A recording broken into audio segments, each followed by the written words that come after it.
Ekirala kye tulina okuba nga tumanya ku muteeko guno ogwa ikhfa'u oba okukweka, ennyukuta zaayo zigabanyizibwa mu emiteeko ebiri.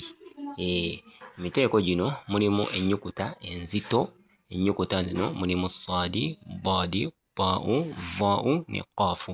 Nomuliramu n'omuteeko omulala omuli ennyukuta ezitali nzito, ennyukuta eziri light, ennyukuta empewufu.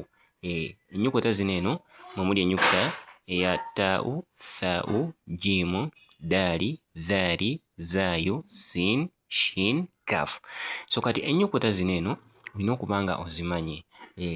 Ojja kwesanga nti mu nnyukuta zino enzito bwe tuba tuwuuna nga tuli mu kuwuuna okwa ikhfa'u, okuwuuna okwo kubeera kuzito nakwo. Ate mu zino ennyukuta empewufu okuwuuna kuba kuwewufu. Kiki kye ntegeeza? Ka tufune example wano eno mu Qur'an. Naam, example gye tuyinza okutwala egenda kuva ku suratu al-An'am.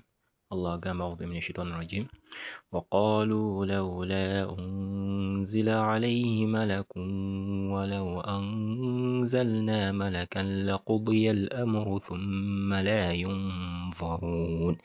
Kati emphasis yaffe njagala tugiteeke ku kigambo unzila. Wa qalu lawla unzila. Obanga oyagala okusoma ennyukuta oba okusoma ghunna enzito, olulimi luno olina engeri gy'olusitulamu.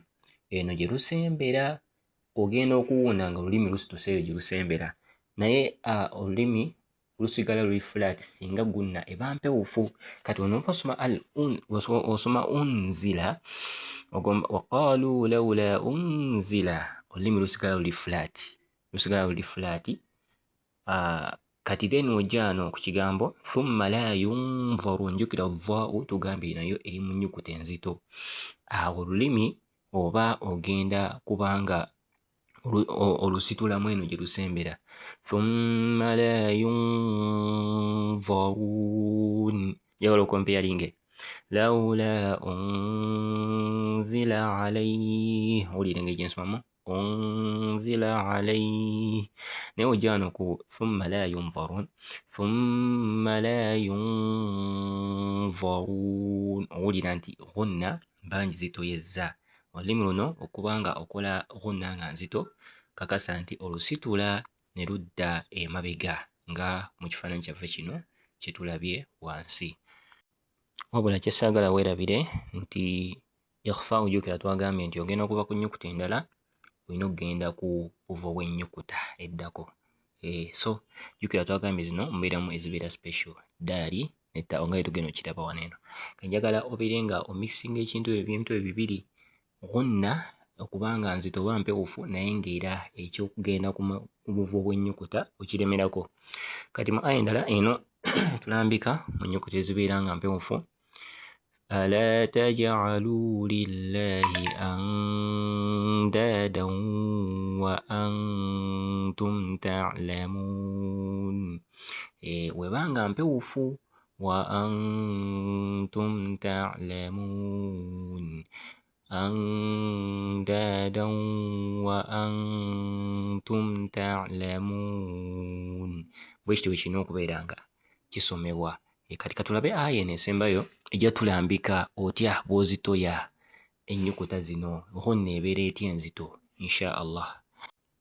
Naam, aya egamba a'udhu billahi minash shaitani rajim wama muhammadun illa rasulun qad khalat min qablihi ar-rusul afa in mata aw qutila inqalabtum ala a'qabikum. Naam, kati njagala weetegereze wama muhammadun illa rasulun, engeri gye nnyingira mu qaaf, engeri gye nkweka tanwini mu qaafu, ojja wuulira nti mba nzito ya ghunna. Tolina gisoma nti illa rasulun qad, oba kyawukana n'oba nga osomye illa rasulun qad khalat, illa rasulun qad khalat min qablihi, oba okiwulira ekyo tuyita okuzitoya ghunna.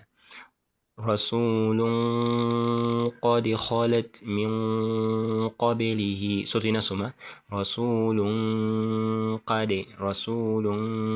قد خلت من قبله ندى ekyo kiba kifu so ghunna erina okuba nga nzito singa ennyukuta ejja mu maaso ebeera nzito n'ennyukuta ze twalabye mu nnyukuta eza ikhfa naye singa eba mpewufu nga twalabye wali andadan wa antum kyawukana ne illa rasulun qad khalat min qablihi rusul bwotyo.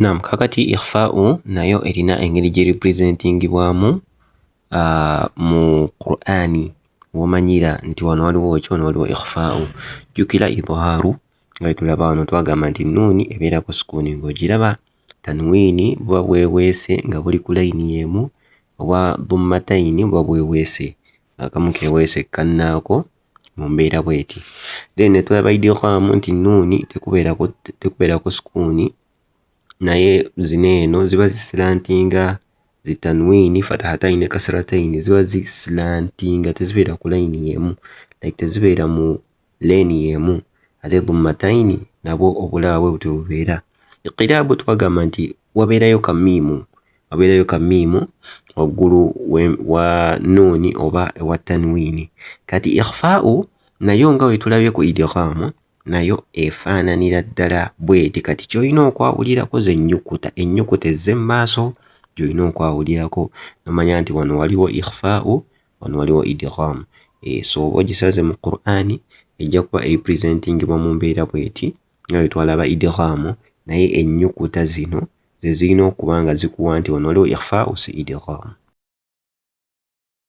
ولقد يسرنا القرآن للذكر فهل من مدكر